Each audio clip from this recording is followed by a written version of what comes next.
Hi guys, welcome back to my channel. I decided that I wanted to do kind of a reading update this time because I have started a book that is maybe my nemesis, maybe my new frenemy. I'm not really sure. The book is Great Expectations by Charles Dickens. So we will see how I feel about this book. I think it's going to take me quite a while to get through. It has not been a fast read for me so far. Sorry, I'm all sweaty. I was out in the yard doing a garden project, trying to hang some lights in the backyard, and starting to get some color from that, meaning I'm gonna be sunburned. Anyway, all right, thoughts on the book so far. I don't mind the writing, which I think has always been one of my biggest problems with Dickens.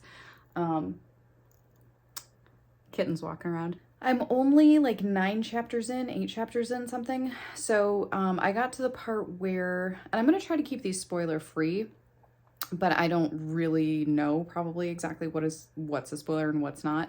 But the basics of the story is that an orphan is taken in by his much older sister. And she ends up raising him. He doesn't even really remember his parents at all. And then when he is just sort of about to become a teenager, is like maybe a teen, he meets a very wealthy woman who's a recluse, and very few people have ever interacted with her, and she takes some sort of an affinity to him.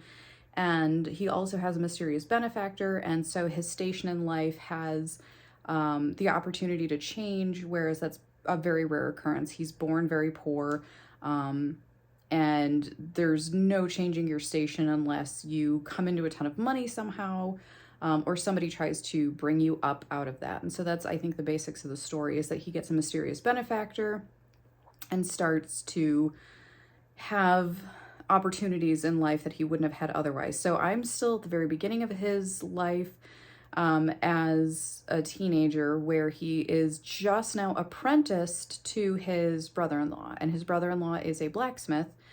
And so he has met Miss Havisham in the rich part of town. She has had him over like every other day for like 8 or 10 months to just do weird stuff, like walk her around and just sort of keep her company in a way. But she's an interesting character. I don't like the people. I like Joe. I like the brother-in-law, who is a blacksmith. He's just a very kind, generous, gentle person. I do not like Pip's sister, Pip being the boy, the main character. I don't like her. I find her very abusive. I find her entire personality, she's so abusive to him and to her husband, somewhat physically, but just the berating, constant, like she doesn't have a kind word to say to anybody ever. And I just cannot stand people like that. Oh, she grates on my last nerve. And then there's Miss Havisham, who is, like I said, she's a recluse. She's very strange. It's like everything stopped in her life at some point. Everything stopped in her home. Her home is covered in dust and cobwebs. Most of the rooms are unused, and it looks like they've been unused for years. She's wearing clothing that is, who knows how many decades old. Like nothing, time has stopped in that house. I don't hate Miss Havisham. She's just a very odd character, and she's not pleasant. She's not kind. But I dislike her far less than his sister, which is just weird. And that's where I'm at. So I don't hate the writing, but I don't love the writing. I don't love any of the characters, but I think so far my favorite is actually Joe, his older brother-in-law. He's just a sweetheart. And I think I'm just getting to the point where I feel like the story is going to start really picking up and diverging into, more about this mysterious benefactor and the opportunities. But ever since meeting Miss Havisham and her, I'm guessing, niece, Estella, they didn't really explain who she is yet in relation to Miss Havisham. It's a girl about Pip's age, who's very highbrow, very haughty.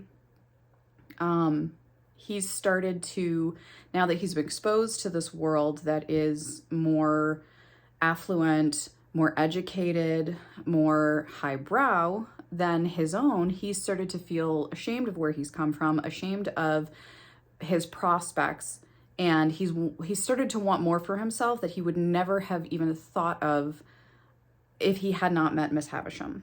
Hopefully the story is going to start kind of diverging on that path, and we will see how it goes. And then maybe a little bit later tonight, I will take some footage of the backyard where we're hanging up some lights, and we've got all the cabling done, and then we're going to actually hang the lights once it cools down. It is 86 or something degrees out, 50% humidity, and the blazing sun. Like I said, I think this is all going to be pink, toasty. I can sunburn in 20 minutes. I've timed it, and I think I was out there much longer than 20 minutes, so we'll see how that goes. Hopefully I don't get lobster face, but so I'm gonna go do a little bit more reading now and cool down, and I will give an update once I've made more progress. So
so it's the next day, and I have to take back a little bit of what I said of Pip's sister, I guess.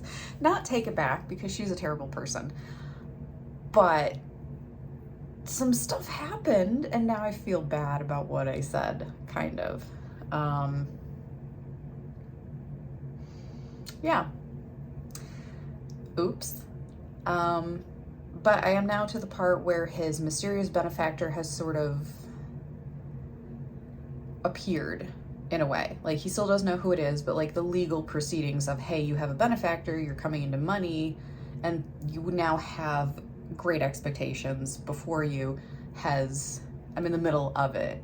He's now meeting with a lawyer who's kind of like, hey, I have this person. He will be referred to, or they will be referred to as the person, the individual from now on. So I feel like the story's starting to pick up. So we'll see how it goes. So I just got finished filming my mid-year book freakout tag, which I am absolutely late with, but that's okay because my own standards are my own. So now I'm gonna go read a little bit more of Great Expectations. So I just finished volume 1, and I have a couple of spots where I really liked the language, the wording choice, and so far so good. I'm not hating it, definitely enjoying it more than I did A Tale of Two Cities so many years ago. So yeah, later tonight I will probably start on volume 2. I caught you. I caught you. Do you want to say hello? You are such a little goblin.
Hey, okay, so time for another update for Dickens's Great Expectations.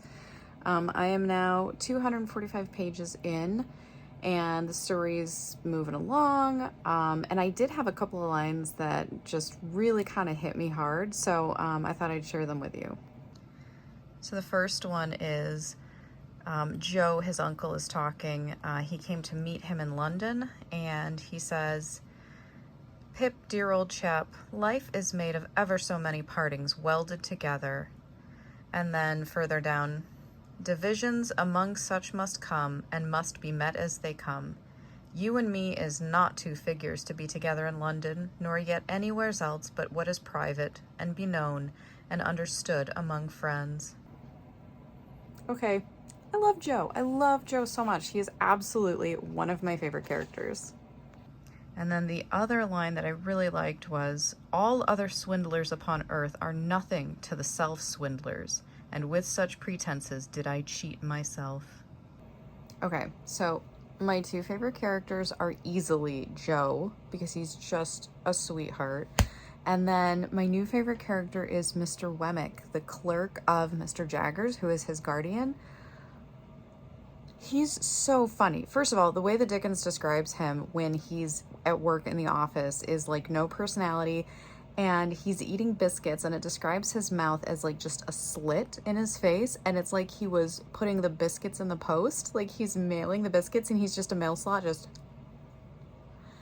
Okay, that imagery got me. That was really funny. And then it describes him taking Pip home for dinner, and he has this little castle. He built himself a tiny castle in London, and he painted it to look like a castle, and he has a cannon outside that is a big gun that he fires at 9 o'clock every night, and he dug a moat that's like, I think it said 4 feet wide and 2 feet deep around the property, and he has a drawbridge, which is like a, planks of wood that he can lift up.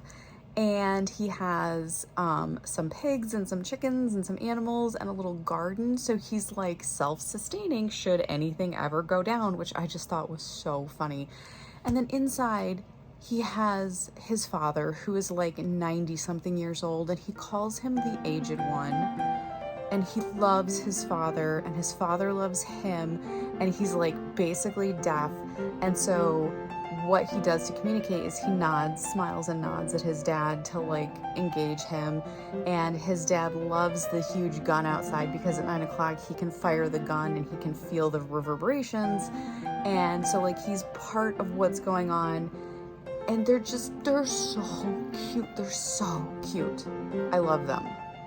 I love Wemmick and the aged one, his dad, and Joe. I don't like a lot of other people in this story so far. Pip annoys me because like he's getting too big for his britches, and that came on real early, real fast, especially for somebody born so poor. It kind of bothers me how quickly he wants to leave it behind and forget everything behind and be better than, versus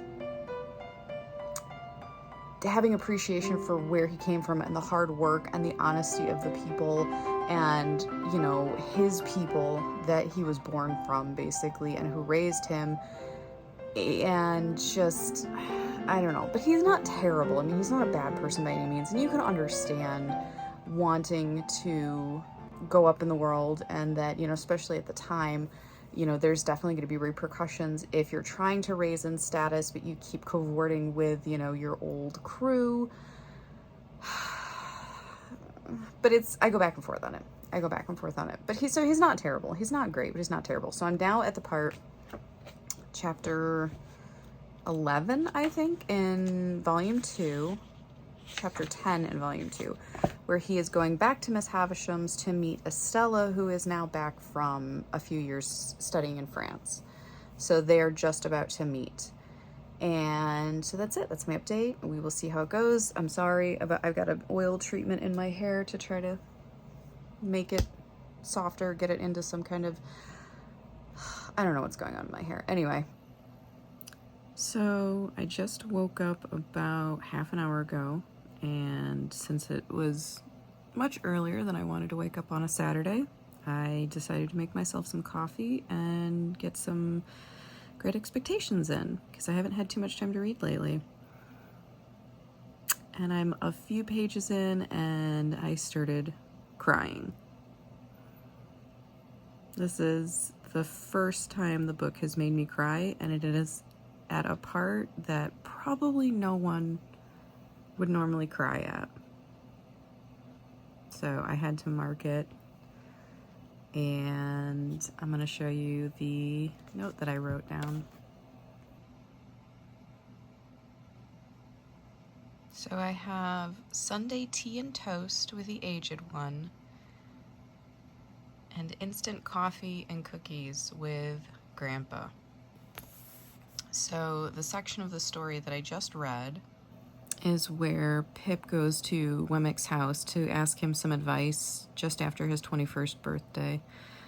And he has Sunday afternoon tea with Wemmick and a female guest of Wemmick's and the aged one. And the way that it talks about how the aged one helped make the toast, that was his task for the afternoon, how happy it made him to be a part of just, the bustling about and to be useful, and then eating the toast and drinking the tea with everyone. And then at the end of that, where Wemmick said, "Now, aged parent, tip us up the paper." Wemmick explained to me, while the aged one got his spectacles out, that this was according to custom, and that it gave the old gentleman infinite satisfaction to read the news aloud. "I won't offer an apology," said Wemmick, "for he isn't capable of many pleasures. Are you, aged P?" "All right, John, all right," returned the old man, seeing himself spoken to. "Only tip him a nod every now and then when he looks off his paper," said Wemmick, "and he'll be as happy as a king. We are all attention, aged one." "All right, John, all right," returned the cheerful old man, so busy and so pleased that it really was quite charming. And then I lost it. These pages with this character that is so, probably in the overall scheme of things, so minor in this book, is what's getting to me. And these little bits of good people with true affection for one another.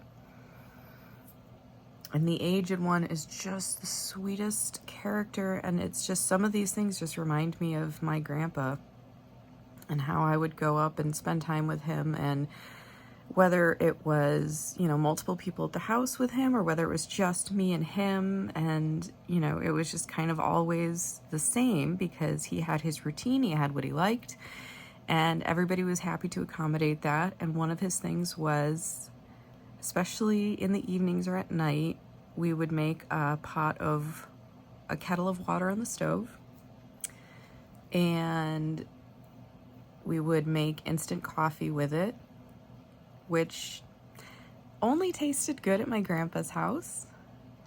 And then we would eat some store-bought cookies, which only tasted good at my grandpa's house. But the bitterness of the coffee and the overly sweetness of the cookies, and we would just sit, and either he would talk and tell stories, or sometimes we would just kind of sit in silence and just, a word here and there.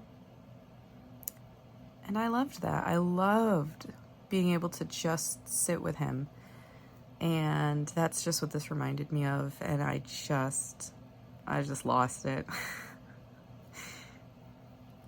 But in a good way, in such a good way.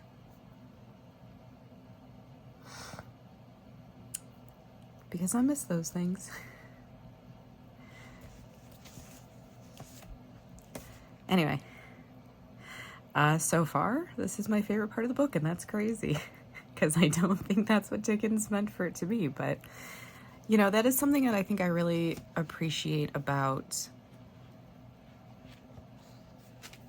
human stories, when it's focused on the characters and not so much the overall plot, is in those moments, because a book that is focused, is plot based, can still have these moments too. They don't just have to be character driven books, but in the moments where the characters are the focus, their emotions, their memories, even if it's like a minor part, you can find something that connects you to somebody else. And it's like, the aged one is a fictional character. All these are fictional characters. But one, you can connect to a fictional character. And two, you can connect to an author because somebody wrote that, somebody had that in their mind, had that in their experiences, and put it down on paper. And you can find some sort of similarity between you and somebody you've never met who lived in a different time and place but had similar experiences. And it's really neat. And I think that's part of the thing that I love about reading, is you can find that in the most unexpected places and connections with the most unexpected people. So I am 327 pages through page 5 something, I think is the last page of the book. 520 something. So it's slow going. It'll be easier to read without tears in my eyes. So that's my update for now, and I'm going to get back into it. Hey, buddy. Yeah.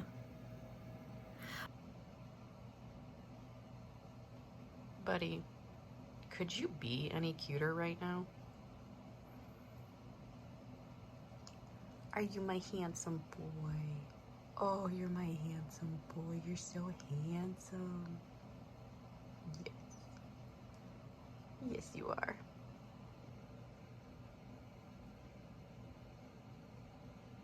You are being a silly bean. What are you doing? Okay, so I finished Great Expectations. It took me until about 1:30 this morning to do it. And I read the entirety of volume 3, I think pretty much yesterday. So I will have a longer wrap-up impressions, but yeah, I'm done. All right, so here is my final summary wrap-up of Great Expectations. I did not expect to like this book at all. I genuinely expected to hate it, but you can see I actually have some things tabbed, more than I expected. These are all things that I liked. The purple are quotes that I really liked, and then the blue are a couple of scenes, some character development or character fleshing out that I really liked. So sorry if my hair's puffy today, so I'm probably gonna fidget with it, trying to keep it out of my face. So I liked the story quite a bit. I think Dickens did a really good job of developing the characters and making a commentary on how wealth and change in status, change in circumstances can change a person, and not always for the better. And I'm glad that that ended up being the direction that he went, because after a while I was really starting to dislike Pip, who is our main character. I felt that his forgetting where he came from, and when he didn't forget, he had some level of disdain for it, and that really bothered me. The characters of his uncle and a friend of his from growing up who was helping to take care of his family while he was gone, he was dismissive of them. He didn't visit them. He didn't write them. When he was around them for a couple of different occasions, he wanted to get away as quickly as possible. He felt embarrassed by them. And for a while, it was, to me, a little nebulous as to whether or not Dickens was going to make his character self-aware. And you could tell that the author was aware of it, and the narrator, who is Pip many years later, is aware of it, but how how did he view it? Was it a positive thing? Was it a negative thing? Was it a neutral thing? So it took a while to develop that, and it was a very realistic portrayal, I felt, of what will happen or what could happen to somebody in Pip's situation. I think that about 2/3 of the way through, really when volume 3 started, which is, the volumes are pretty equal in size. And when volume 3 started, I really was into the book at this point. That's really, to me, where it picked up. The last 150 pages were the most enjoyable, the most engaging. I ended up reading the entirety of volume 3, I believe, in one day, maybe over 2 days. And for this book in particular, that was the fastest that I had gotten through any of it. But that was really where the story picked up. That's where you start getting big reveals. That's where you start seeing major plot points happen, connections being made, secrets being threaded together. And I think it was actually very, very interesting. I think it ended well. It was not the ending that I was hoping for, because as time went on and as Pip became more and more self-aware and, regretful of how he had treated people and the person that he had turned into, and he wasn't a terrible person by any means, but there were just things that, like, he could see himself becoming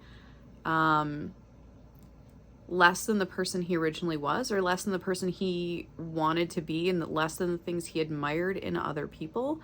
And it was a matter of whether or not he was going to do anything about that. So I would say I'm probably going to give Great Expectations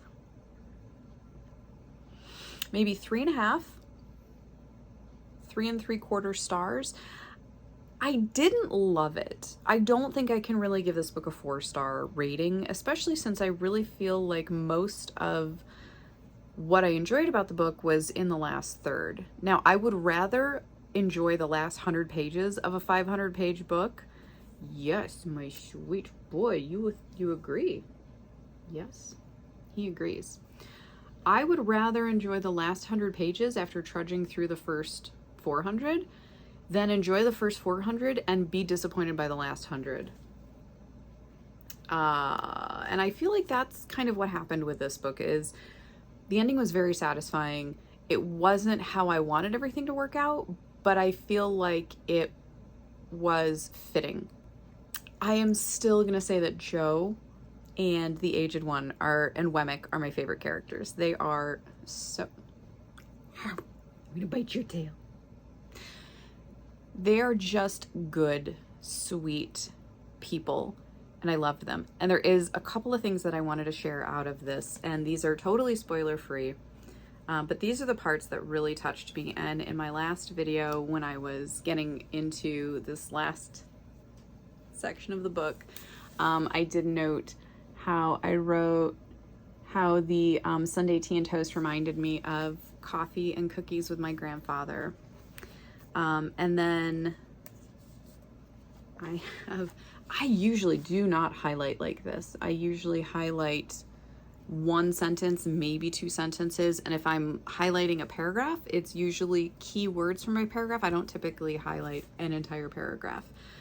But Pip did something kind for somebody else, and he did it without the person knowing. And that's what this paragraph was him seeing how he can use his great expectations, his finances, his position to do things for other people, and to do them without want of praise or reward. And the joy that he got from that was so much more meaningful to him than the money that he'd been spending on himself, than, the high society that he'd been starting to rub shoulders with. And I think it's one of those things that kind of shined through for him as, giving him a hint or a clue that this is what life should be about. And he says, I never shall forget the radiant face with which he came home one afternoon and told me as a mighty piece of news, and I'm not going to read the rest of it because it's not a spoiler, but some people might be very, very sensitive to spoilers. Day by day, his hopes grew stronger and his face brighter. He must have thought me a more and more affectionate friend, for I had the greatest difficulty in restraining my tears of triumph when I saw him so happy. Okay, so that's the thing that gets me. Those are the parts that touch me as a reader, is when a character, especially one who could use a little redemption himself, starts finding purpose and starts finding happiness and joy in giving to others, especially when the other might never know about it, might never be able to credit it back to the main character or to the character, and the joy that it brings them. I think each character was so multifaceted. You could choose to take lessons from them, both bad and good.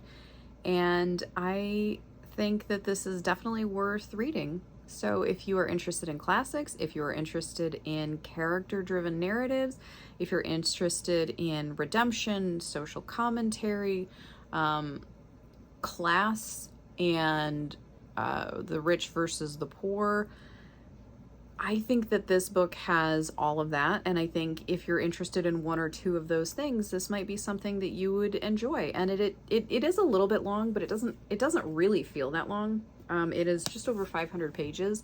And what's interesting too is that this edition at least has the quote-unquote original ending. So apparently the way that this novel ends is not exactly how Dickens originally wrote it.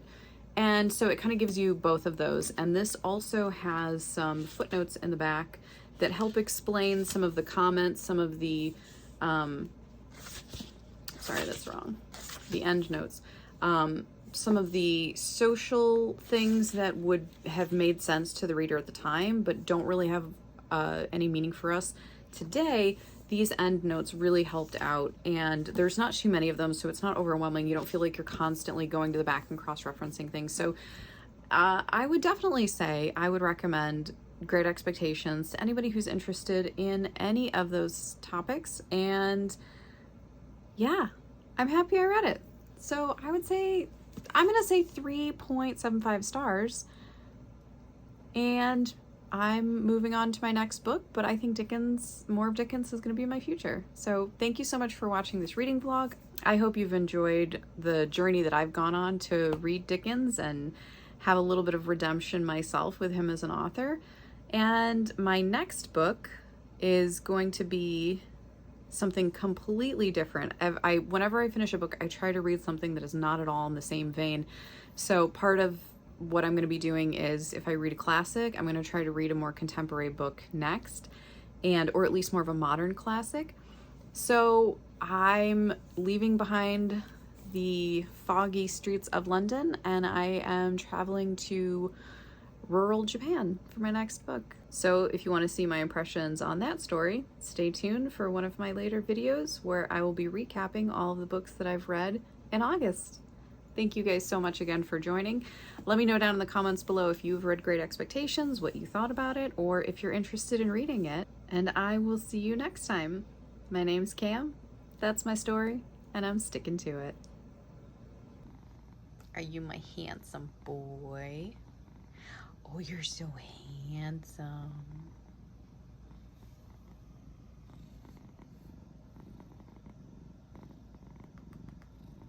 You're so pretty.